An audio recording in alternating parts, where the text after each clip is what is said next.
Since 1970, 10 receivers have gone in the top 3 picks of the NFL draft, with teams betting everything on guys who shredded college defenses and looked unstoppable on film.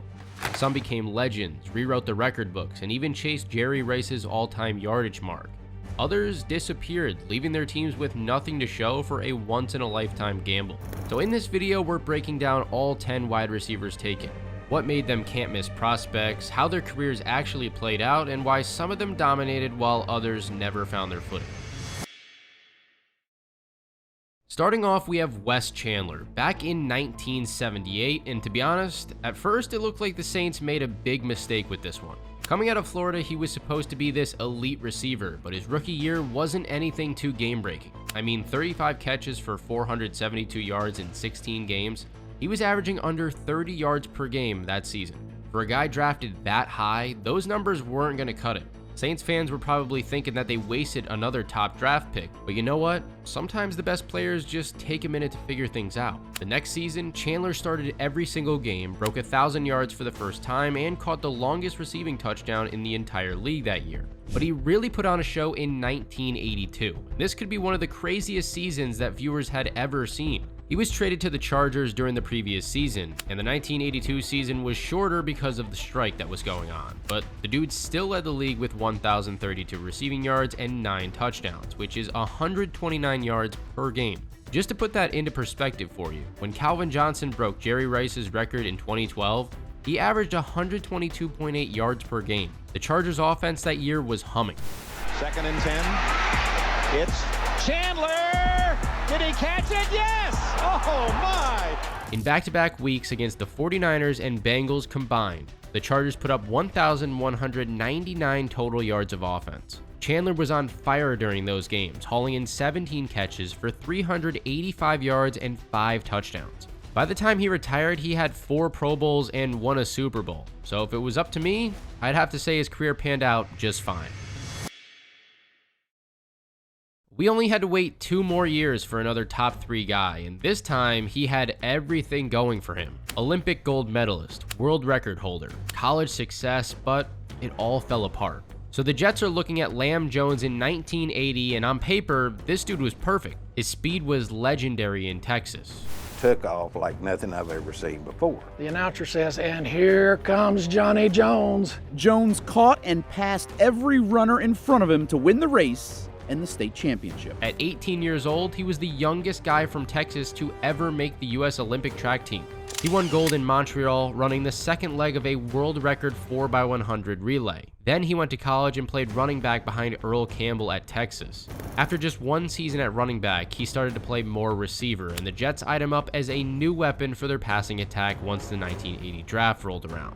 To be honest, his rookie year wasn't anything crazy, but it wasn't bad either. 25 catches for 482 yards and 3 touchdowns. Keep in mind, he hadn't played receiver until his 2nd year in college, but man, things went downhill fast after that. His best season was in 1983 with just 734 yards and 4 touchdowns, and he was completely done after 1984, meaning that he only had 2,322 career receiving yards and 13 touchdowns. Not even close to what you're looking for from a top 3 draft pick. The really sad part is what happened after football for him, where he battled a lot of drinking problems. He did eventually come clean and became a motivational speaker, sharing his story with high school kids, and the guy even donated his Olympic gold medal to the Texas Special Olympics, which is pretty incredible.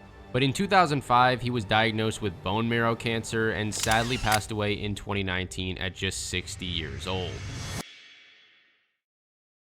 In 1984, the Patriots made Irving Fryar the #1 overall draft pick, and his rookie year was so bad that the rest of the guys on this list are pretty lucky that they still got drafted so high up. We're talking about 11 catches for 164 yards and 1 touchdown. For the very first pick in the entire draft, those numbers were atrocious. Patriots fans had to be thinking that they'd blown the most valuable pick in football. But you see, Fryar's story gets really weird from here. The next year, he made the Pro Bowl with 670 yards and 7 touchdowns. In Super Bowl 20 against the Bears, he scored New England's only touchdown, even though they did get absolutely crushed 46-10. For years, Fryar would have these decent seasons, but never really exploded. He couldn't even break 1,000 yards, and by his 7th year, Chris Collinsworth was on the TV basically calling him a bust and saying his career was over. That's when Fryer decided to prove everybody wrong, especially Collinsworth. About 5 years into my career in the NFL, Chris Collinsworth retired and started doing commentary like he is now still. He said that I was a first-round bust. Well, he struck a nerve. Gotcha, He struck a nerve. He pissed me off, and I played the rest of those years trying to prove him wrong. Fryer took it personally and finally broke 1,000 yards at the age of 29. Then he did it 4 more times after that. His best season came when he was 32 with 1,270 yards and 7 touchdowns. He played until he was 38, which is honestly crazy for a receiver back then. When it was all said and done, he had 851 catches for 12,785 yards and 84 touchdowns over the course of 17 seasons. I guess sometimes this just goes to show you the best motivation is just people telling you that you can't do something and then you have to prove them wrong. But even Fryer couldn't save what turned out to be one of the worst draft classes in NFL history. Now in 1996, the Jets had the first overall pick. They were desperately not trying to mess up another top 3 wide receiver selection here, and all signs pointed to Keyshawn Johnson from USC. And Johnson was already running his mouth, telling everybody that he was going to be special before he even caught a single pass. His rookie year actually matched the big talk though. 63 catches for 844 yards and 8 touchdowns. Finally, it looked like we had a receiver here who could walk the walk. And over the next decade, he put together a really solid career. 814 catches, 10,571 receiving yards, 64 touchdowns across 11 years. He also won a Super Bowl with Tampa Bay, made 3 Pro Bowls, and had 4 1,000-yard receiving seasons. His best year was 1998 with 1,131 yards and 10 touchdowns. And that year in the playoffs against Jacksonville, he had one of the best all-around games of all time. 9 catches for 121 yards and a score, plus he rushed for another touchdown, recovered a fumble, and picked off a pass on defense at the very end of the game off a Hail Mary. I'd have to call that stuffing the stat sheet. The problem is that his mouth never stopped running. The guy earned the nickname Me-Sean because he made everything about himself. The Jets eventually got so sick of the drama that they ended up trading him for the 13th and 27th overall picks before the 2000 season. Oh, and we just can't move on without mentioning that in the same 1996 draft, you had Marvin Harrison Sr. and Terrell Owens. Both guys are in the Hall of Fame today. But at least Me-Sean was a solid pick. In 2003, the Lions blew a pick so badly that it would haunt them for years. You see, Detroit's sitting there with the 2nd overall pick, and they're looking at Charles Rogers from Michigan State. He'd been destroying college defenses and looked like he was going to be the perfect fit for their struggling offense. And in his very first game, he had 2 touchdown catches. This one complete. Charles Rogers gets the feet down. There was one big problem though. That was the peak of his entire career. Rodgers only managed 22 catches for 243 yards during that 2003 season before getting hurt. But you know what? People were like, hey, injuries happen to everybody. He's going to bounce back. Well, that didn't happen. Rodgers played exactly 1 game in 2004. 1 game. And didn't register a single catch. Then he played 9 games in 2005. And after that, he was completely done. Out of the league entirely. His entire NFL career was 440 yards and 4 touchdowns. And remember, 2 of those touchdowns were in his debut. The really sad part is what happened after football ended. Rodgers battled drug addiction and got into some legal trouble, including an assault and battery arrest in 2008. In 2019, he died of liver failure at just 38 years old after being diagnosed with cancer. And looking back on this draft class, just to stick the knife in a little bit further, rest in peace, by the way, to Charles Rogers. But with the very next pick, the Texans grabbed Andre Johnson, who I'm going to tell you about right now. With pick number 3, the Texans selected Andre Johnson out of Miami. You see, Houston joined the league just 1 year prior as an expansion team, and it was anything but pretty. Their quarterback David Carr was sacked the most amount of times in the league, and their offense just couldn't get anything going because of it. Johnson was brought in to give Carr a first read that he could rely on, and boy was he the perfect fit for the job. Johnson immediately led the team in receiving yards as a rookie with 976, but it only got better from there. From 2006 to 2013, when Andre was healthy, he was a different beast. He led the league in receiving yards per game 3 different times during that 8-year stretch, and also led the league in receiving both in 2008 and 2009. Unfortunately for Johnson, he was in his prime during the same time as players like Calvin Johnson, Larry Fitzgerald, and even AJ Green, so it's safe to say that he was a bit overlooked. But he was powerful, fast, he blocked great, and he had a mean right hook if I do say so myself. By the end of his career, he had built up a Hall of Fame resume with 14,185 receiving yards, 70 touchdowns, 7 Pro Bowl appearances, and 2 first-team All-Pro appearances. Johnson was inducted recently with the 2024 class. And the very next year, the Cardinals were about to hit the jackpot. In 2004, they had their eyes on a receiver from Pittsburgh named Larry Fitzgerald. And this guy literally grew up around NFL greatness. His dad was a sports writer covering the Vikings, so as a kid, he got to watch Randy Moss and Chris Carter destroy defenses up close and personal. Growing up in Minnesota, you worship the ground that Chris Carter walked on. Most anybody that watches professional football, they only see what they do on Sunday. I was able to see him Monday through Saturday. The Cardinals were desperately in need of a game changer, and Fitzgerald looked like he could be that guy immediately. He had a good rookie year with 58 catches for 780 yards and 8 touchdowns. Solid numbers, but it was nothing that made you think, this guy is going to be a legend one day. Then we had Kurt Warner come to Arizona and recover some of his old magic, and everything just exploded.